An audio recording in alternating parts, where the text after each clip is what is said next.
আপনাকে দেখবেন আপনি জিয়াউর রহমানের সন্তান কিনা, বেগম খালেদা জিয়ার সন্তান কিনা। আপনাকে তখনই জিয়াউর রহমানের সন্তান, বেগম খালেদা জিয়ার সন্তান হিসেবে দেখব যদি আপনি বাংলাদেশের মাটি এবং মানুষের কাছে আসেন, ভারতের বর্গা পরিত্যাগ করে বাংলাদেশের জনগণের পক্ষে দাঁড়ান।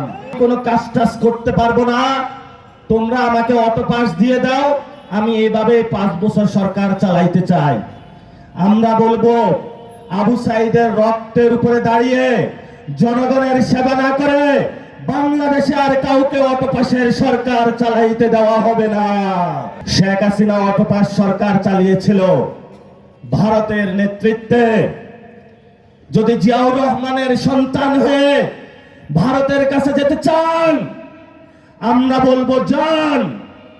বাংলাদেশে আরো জনগণ আছে, আপনাকে দেখবেন আপনি জিয়াউর রহমানের সন্তান কিনা, বেগম খালেদা জিয়ার সন্তান কিনা। আপনাকে তখনই জিয়াউর রহমানের সন্তান, বেগম খালেদা জিয়ার সন্তান হিসেবে দেখব যদি আপনি বাংলাদেশের মাটি এবং মানুষের কাছে আসেন, ভারতের বর্গা পরিত্যাগ করে বাংলাদেশের জনগণের পক্ষে দাঁড়ান।